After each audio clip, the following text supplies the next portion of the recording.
მოგესალმები გიორგი, მივესალმები ტელემაყურებელს და ტრადიციისამებრ, როცა მიწევს ხოლმე მე ეთერში ყოფნა, ცალკე მივესალმები და მოვიკითხავ რეჟიმის პატიმრებს, მათ შორის ლელოელებს, არალელოელებს, ახალგაზრდებს, პოლიტიკოსებს და ასე შემდეგ. ისინი არიან ბუნებრივია ჩვენი ფიქრის საგანი და იმ ბრძოლის მნიშვნელოვანი ნაწილი, რომელიც აგერ უკვე რამდენი ხანია და მე არ ვიტყვი რომ თვეები მეთქი, აგერ უკვე 13 წელია, მე-14 დაიწყო, რაც მიმდინარეობს ჩემი აზრით. ამას იმიტომ ვამბობ, გიორგი, რომ შეიძლება ამ რაღაც ტერმინ ჟარგონს გამოვიყენებ, როცა საუბრობენ ქართული ოცნების დღევანდელ მოქმედებებზე, სხვა შორის თქვენ როცა დაიწყეთ ქალბატონ თინასთან საუბარი, ესეთი ფრაზით დაიწყეს, რომ ჩემთვის ცოტა მოულოდნელი იყო, როცა ზურა ჯაფარიძე დაიჭირეს 3 დღის მერეო და ჯერ არ დაუჯერიათ, მაგრამ ყოველთვის დაიბარეს უკაცრავ დაიბარეს ენამ ცუდად არ მიყივლოს როგორც ასეთი და ცოტა მოულოდნელი იყო და რა არის ეს მე მართლა მიკვირს რატო არის რამე მოულოდნელი საერთოდ ამ ქვეყანაში აგერ უკვე 13 წელია მე მესმის რომ ახლა ეს კითხვის მასალას მოუხდა თქვენი ასეთი ფორმით კითხვის დასმა მაგრამ მე ვფიქრობ რომ 2011 წლის მერე და ყველაფერი დაიწყო მაშინ და ახლა ნუ ვიტყვით რომ ეს დაიწყო ან 16-ში ან 14-ში ან 20-ში ან რაღაცა უბრალოდ ეს პროცესი იყო რაღაცნაირად დროში კარგად დაგეგმილი ნუ კარგად ჭყალებში და ახლა ადამიანი რომელმაც განაცხადა პოლიტიკაში მოსვლა ვისი ლიდერობითაც ეს მოხდა და მოვიდა დღევანდელ დღემდე რატომ ეგონა ვინმეს რომ რამე სხვანაირად განვითარდებოდა მოვლენები შეიძლება ერთ-ერთზე ვერ დაგენახა ეს პროცესი თავის სიხისტეებით თავისი რადიკალური რაღაც ვექტორული წიაღსვლებით და ამ შემდეგ მაგრამ ცოტა ჩემთვის ის არის გასაკვირი რომ ვიღაცისთვის ეს არის გასაკვირი მაგრამ მოდით ახლა ამას სიღრმეში ნუ ჩავყვებით და დაუბრუნდეთ თქვენს მიერ დასმულ კითხვას ლელოსთან დაკავშირებით, სიფრთხილესთან დაკავშირებით და ასე შემდეგ და ასე შემდეგ. გიორგი, თქვენ ახლა ესაუბრებით იმ პარტიის წარმომადგენელს, რომელსაც რამოდენიმე თვის წინ ის ადამიანები, რომლებიც კონსოლიდირებულ ერთიან ძალად ჩამოყალიბებაზე საუბრობენ მომავალი პროცესებისათვის, ეძახდნენ რუსულ სპეცოპერაციაში მონაწილეს ერთი მოღალატეს მეორე და აღარ გავაგრძელებ ამ ტიპის ეპითეტებს. ეხლა პოლიტიკა არის თემა, სადაც რაღაცეები შეიძლება გაატარო, რაღაცეები შეიძლება წაუყრუო, როცა უფრო დიდი მიზანი გაქვს მისაღწევი, მაგრამ არის რაღაცეები, რომელსაც პასუხის გაცემა ჭირდება. ისევ ესია ეს ყველაფერი. აი დღეს მაგალითად ძალიან ჩვეულებრივად საუბრობთ და მე მივესალმები რომ ჩვეულებრივად საუბრობთ ზურა ჯაფარიძის შესაძლო გირაოზე.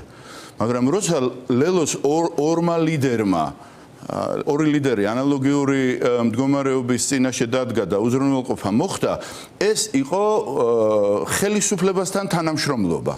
ამის გაკეთება. ეს იყო ხელისუფლებასთან თანამშრომლობა. ნუ თქვენ შეფასებებს გულისხმობთ. ხო, ესე იგი ლელოს ლიდერების ქმედება ასე შეფასდა ცალკეული პირების მიმართ, იმიტომ რომ რამოდენიმე ლიდერმა ამაზე უარი თქვა და ასე შემდეგ და ასე შემდეგ, ხო?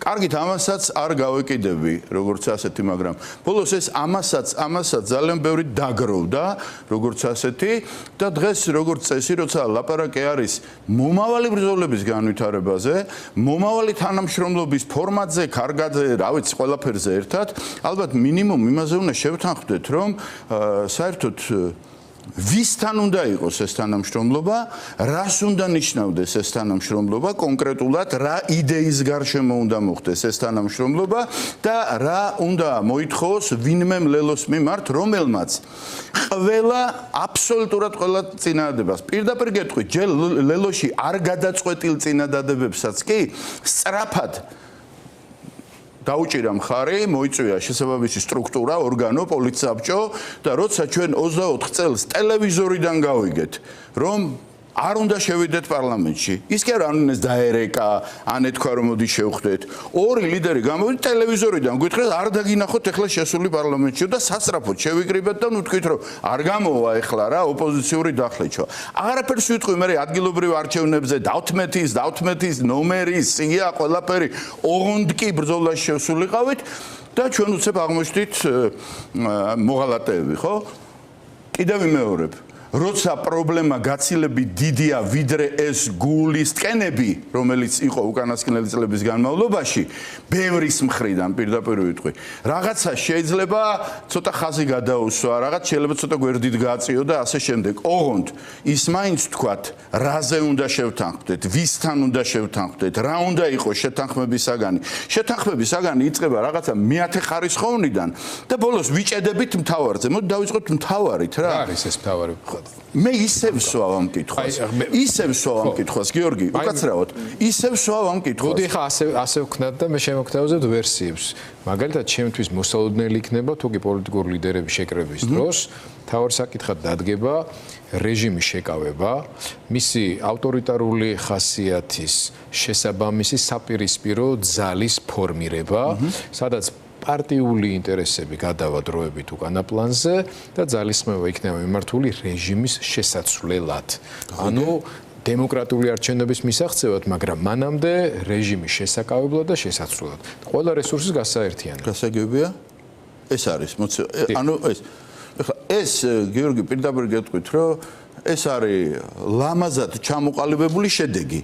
შედეგი, პირდაპირ შედეგი, ეს პროცესი არ არის როგორც ეს. ხო, სტრატეგია. ეს ტაქტიკაში როგორ კი ბატონო, გასაგებია, მან ერთი მომენტია, ახლა მე არის თემები, რომელზედაც შეიძლება არ ყოფილა ლელოში მსჯელობა, მაგრამ ის რაც ყოფილა, იმაზე უფრო თავისუფლად საუბრობ, იმიტომ რომ განსხვავებით აპარტიული ადამიანებისგან, პარტიულები გარკვეულ ჩარჩოში ვართ და გარკვეულ დისციპლინაში ვართ, ხო?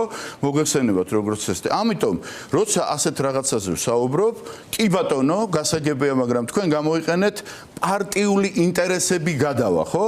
გასაგებია რომ პარტიული ინტერესები გადავა, მაგრამ პარტიებს ხო ვერ ავწდებით ელემენტარულად. პოლიტიკური არ მიგულისხმია, მიგულისხმე საარჩევნო ინტერესები რაც შეიძლება, რაც ბუნებრივი ამბავია.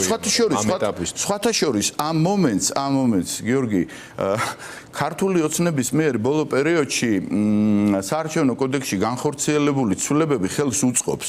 გახსოვთ ხო, თავიდან ბლოკი გაუქმდა, მერე უკვე სხვა პარტიის წევრის ჩაწერა გაუქმდა და ეხლა საერთოდ არაპარტიული ჩაწერაც კი ხო სიაშიც ვეღარ წეს ხელი შეუწყო ამ სიტუაციას, მაგრამ კიდევ ერთხელ ვიმეორებ, რასთან დაკავშირი რა უნდა იყოს მიზანი და რატომ ვამბობ, რატომ არის ეს კითხვა ჩემთვის აქტუალური. არჩევნებში ვიღებთ მონაწილეობას თუ ისევ ბოიკოტების ხაზით გავდივართ. ეს მაინტერესებს. ეხლა ქალბატონი თინა საუბრობდა ჩემზე წინ და საარჩევნო გარემოს შეცვლა, ერთიანი სტრუქტურა და ჩამოთვალა. ნუ დააკლდა ერთი რაღაც, რომ ჩემოდნებით ივანიშვილი აეროპორტში. ჩემოდნებით როცა იქნება, აი მაშინ უნდა მივიღოთ მონაწილეობა. ეხლა მე ვსვავ კითხვას და თქვენ გაქვთ მიუხედავად ასაკით ცოტა ჩემზე უმცროსი ხართ, მაგრამ გამოცდილება არანაკლები გაქვთ. 4-ჯერ შეიცვალა საქართველოში ხელისუფლება. 4-ჯერ. 90-ში, შემდეგ 92-ში, ნუ იმას შეცვლა არ ქვია, სამხედრო გადატრიალებით. ეს არის მძიმე დღე ამ პროცესით თბილისის ომის დაწყებით. absolut გადატრიალებს, სამხედრო გადატრიალებს. დღეს არის ზუსტად ეს დღე, კი ბატონო. შემდეგ 2003-ში და 2012-ში, ხო? თქვენ როგორც ბევრის ნანახს რომელიმე ხელისუფლების ცვლილება გახსოვთ, როცა საარჩევნო გარემო იყო პროოპოზიციური? არც ერთი. არც ერთი. თუმცა ოპოზიციურმა მოძრაობებმა არჩევნებამდე განაპირობებს, შემდეგ არჩევნები განაპირობებს, არჩევნებმა შემდეგ განაპირობა ეგრეთ წოდებული ვარდების რევოლუცია და იმან მერე დააყენა შედეგი, ხო? აქედან გამომდინარე, როცა ვსვავთ კითხვებს, აი ეს რაც თქვენ ჩამოაყალიბეთ, რომ მეორე პლანზე არ უნდა იყოს უარყოფილი. გასაგებია და ჩვენ ეხლა ნუ ჩათვლით ისე რომ რაღაც გულნატკენი ვარ იმით რაც მოხდა. ჩვენ 2025 წლის ადგილობრივი არჩევნები ხელისუფლებამ კი არ მოიგო, ოპოზიციამ წააგო. ეს ორი სხვადასხვა რამ არის. ოპოზიციამ წააგო ოღონ ერთიანად და ყველაზე ცუდი ის იყო, რომ ის ნაწილი, რომელიც ასე ვთქვათ, ბოიკოტის აქტიური მომხრე იყო, არჩევნების შემდეგ გამარჯვებულად თვლიდა თავს. ჯანდაბას ესეც დავივიწყოთ, იმხელა უბედურების წინაშე დგას დღეს ჩვენი ქვეყანა. მაგრამ თუ ლაპარაკია ერთობაზე, საერთოდ ერთობა არის პოზიტიური სიტყვა.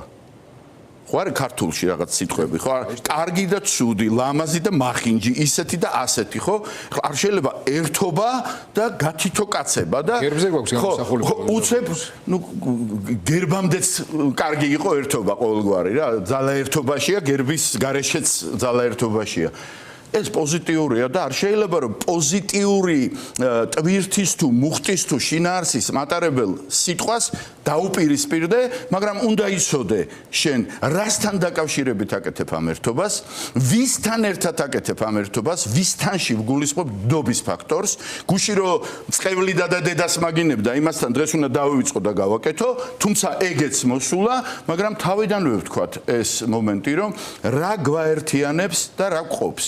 მე მაგალითად მაქვს ერთი ესეთი ვერსია. ბოლოს ხშირად ფიქსირდებოდა 8 პარტიის ერთობა ადგილობრივი არჩევნების წინ. გახსოვთ ხო ეს მომენტი 8 პარტია და რაღაც. ამ 8 პარტიაში თანამშრომლობის ფორმაში. ხო, იქ ცოტა რაღაცები შეიცვალა, მაგრამ ნუ 8 პარტია მაინც 8 პარტია იყო. იმ 8 პარტიაში შემიძლია ქრონოლოგიურად ჩამოვთვალო, ეხლა მივყვე 2014-დან და ჩამოვიდე 2022-მდე. 7 პარტია არის ნაციონალური მოძრაობის წიაღიდან. 7 პარტია არ მეშლება. ნაციონალური მოძრაობის წიაღიდან რო დაიწყო 2014-ში გირჩი, სტრატეგია აღმაშენებელი, მანამდე ახალი საქართველო, მერე ევროპული საქართველო, მერე დროა, მერე რა ქვია, გირჩმეტი თავისუფლება, შემდეგ ახალი და ბოლოს ფედერალისტები, რომელიც 7 პარტია არის ნაციონალური მოძრაობის წიაღიდან. ერთადერთი თავისუფლების მოედანი არ არის, ეს მერვე. ეროვნულ-დემოკრატიული პარტია იმ 8-ში არ ყოფილა, მე რაც გავიხსენე. ეს ეხლანდელ 8-ში, ოღონდ ეხლანდელ 8-ში ნაციონალური მოძრაობა არ არის თვითონ, როცა ჩამოთვალეს. მე ვამბობ იმ 8-ზე, აი ბოიკოტის აქტიური მომხრე რო იყო. იმ 8-ში 7 არის ნაციონალური მოძრაობის წიაღიდან, ხო, მივესალმები. გვაჩვენეთ ერთობა თქვენ ხო ერთ პარტიაში ნამყოფები ხართ. ისინი არიან იმ 8 პარტიის ფორმა. არა, ერთობა გვაჩვენეთ, ერთობა. ეს ნაციონალური ფრონტის ერთობა არ არის სხვა გაგების ერთობა ის. გავიგე მეთქი, მაგრამ ისინი ხო თავად ნაციონალური მოძრაობა არ არის იმ ერთობა. აი სწორედ ამას ვამბობ, რა ისინი ხო ახლო წარსულში მართლა ერთობიდან მოდიან და ერთიდან მოდიან, როგორც ესეთი, ხო? ხო შეიძლება ვნახოთ რეალური გამოხატულება მათი ერთობისა. თუ რეალურად იქნა სურვილი იმისა, რომ ქართულ საზოგადოებასთან ერთად ეს პოლიტიკური ძალები, რომელსაც ორი სიტყვა აერთიანებს უფრო მეტად პროდასავლური, ასე ვთქვათ, მაგრამ პროდასავლურის მიღმა არის კიდევ ძალიან ბევრი საჭიროებები, რომელიც ერთობას სჭირდება, თუ ასეთი მზაობა იქნება მართლა და არ იქნება ისევ საფრთხე, ისევ ვარაუდი, ისევ მოლოდინი იმისა, რომ დაიწყება რაღაც ფეხის დადება და კვანტის გამოკრა და ასე შემდეგ, ვამბობ პირდაპირ, რომ ჩვენ დღესვე მზად ვართ დავსხდეთ და დავდოთ დღის წესრიგი. რა მეგვაჩნია ჩვენ პრიორიტეტად ერთობისათვის და პირდაპირ ვამბობ იმას, რაც არის შეთანხმებულიც და ბეჭერ დარტყმულიც ლელოში. არჩევნები ეს არის ერთადერთი გზა ხელისუფლების შეცვლისა. ოღონდ არა ერთადერთი საერთო ჩამონათვალში. სტრატეგიულად ერთ-ერთი მნიშვნელოვანი, თორე ამას სჭირდება, რა თქმა უნდა, პარტიული ინტერესების გადაწევა. თუმცა ყველა ის მაგალითი, რომელიც თქვენ მოიყვანეთ წინა სახელმწიფო ცვლილებების პრეცედენტთან დაკავშირებით, თავისთავში უკავშირდებოდა ერთის მხრივ მობილიზება სრულიად ოპოზიციური ელექტორატის, მეორეს მხრივ გარემოს, რომელიც ყოველთვის არ იყო არც იდეალური და არც მიახლოებული იდეალურად, მაგრამ მთელ რიგ ცვლილებებს, რომელიც მეტნაკლებად სანდოს ხდიდა პერსპექტივას, რომ შედეგი ან დაფიქსირდებოდა, ან ცუდად ჩატარებული არჩევნების შედეგები მაინც დაფიქსირდებოდა, ისე რომ ამაზე რეაქცია იქნებოდა ძალიან მწვავე. აი, თქვენ როცა ამბობთ, რომ არჩევნები არის უალტერნატივო გზა ამ შემთხვევაში. კი ბატონო.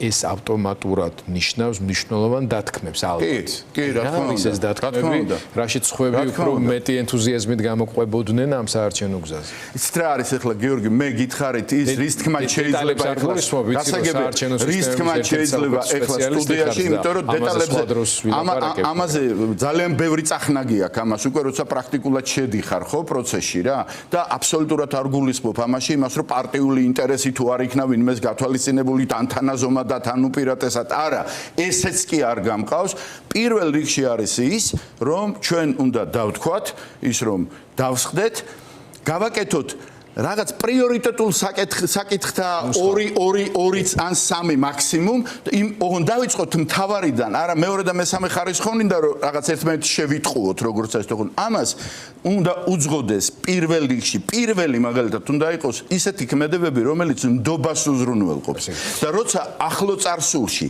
ყველაფერი გაკეთდა იმისთვის ყველაფერი შეურაცხყოფისთვის უნდობლობისთვის რაღაც კვანტის დადებისთვის ტელევიზორიდან საუბრისთვის გაქილიკებისთვის მათ შორის იმ გირაოსთვისაც მათ შორის იმ გირაოსთვისაც ხო არ გეძლება იმის სურვილი ცოტა დრო გრჩებოდა ეხლა ზუსტად ეს მინდა რომ ვკითხოთ აი მაგრამ სანამ კითხავ გიორგი სანამ კითხავ პირდაპირ ვამბობ ლელო ერთობისთვის არის მზად რომ დაждდეს და დაიწყოს სტრატეგიულ საკითხებზე საუბარი რა ფორმით როგორ ფორმით ერთ სტრუქტურად ორ სტრუქტურად განაწილებით თუ ასე შემდეგ მაგრამ ეს ესე ხელის აქნევით არ ხდება გავიგე ამ კითხვის გაგრძელება უკავშირდება ზურო ჯაფარიძესთან თქვენი შესაძლო კომუნიკაციის პერსპექტივას მე დარწმუნებული ვარ როდესაც ზურო ჯაფარიძე საუბრობს იმაზე რომ მთავარ პოლიტიკურ აქტორებთან და სხვებთანაც სამოქალაქო აქტორებთან ის აპირებს კონსულტაციების სერიას მათ შორის ახლა ლელოსაც გულისხმობს დარწმუნებული და თქვენი ლიდერები თქვენ პირდაპირ გეუბნები გიორგი ეხლავე რომ ჩვენ გვაქვს სრული მზაობა და უფრო მეტიც ველოდებით კიდევ მეტ კომუნიკაციას ამ საკითხთან დაკავშირებით ალბათ ხვალზე გიქნებიან უკვე ღმერთმაქნას უფრო მალე სხვა ლიდერებიც და ბუნებრივია მათთან იქნება საუბარი ამასთან დაკავშირებით თუ აქამდე არ ყოფილა მოგესწრებათ რომ ახლა ლიდერებთან ურთიერთობა მაინც აუცილებელია როგორც ესეთი რა ამიტომ კიდევ ვიმეორებ რა ტელევიზორიდან საუბარი და ცაიტნოტში ერთმანეთის ჩაყენება და ასე შემდეგ მე არ ვამბობ რომ 2024 წლის არჩევნების შემდეგ გამოცხადება ბოიკოტისა პარლამენტის მიმართ ხაზგადასასმელი იყო მაგრამ ცუდია როცა ამას შენ იძულებით რეჟიმში იგებ მე ჩემი აზრი მაქვს ამასთან დაკავშირებით თუმცა ეს აბსოლუტურად არ არის საინტერესოა ის რაც ლელომ თქვა მაგრამ ლელომ ეს თქვა როგორც მოცემულობა და არ გადაუხვია ერთობის გზას ისე როგორც არ გადაუხვია ადგილობრივი არჩევნების დროს მე მიმაჩნია რომ არჩევნები არის აუცილებელი ბრძოლის ველი რომელიც არ უნდა გამოტოვოს და არჩევნები არ უნდა გაუშვა გვერდზე თუ არა და ჩვენ ისიც გვინახავს ერთად გიორგი 2008 წელში და მაშინაც სხვაზე ვიყავი გაგახსენებ სხვაზე ვიყავი გეღიმება ეხლა და გეუნებ მაგრამ თუ გადაწყვეტილება ისეთი იყო როგორიც იყო როგორც ასეთი ამიტომ ხელის გადაწევის და გადაკაჩვის მომენტი არ არის სწორი ფორმა მომავალი ერთობის ჩამოსაყალიბებლად. გინდა დავთქვათ ერთობა, დავსდეთ, დაველაპარაკოთ ყოველგვარი წინასწარი რაღაცეების გარეშე. შეთქმულებების გარეშე.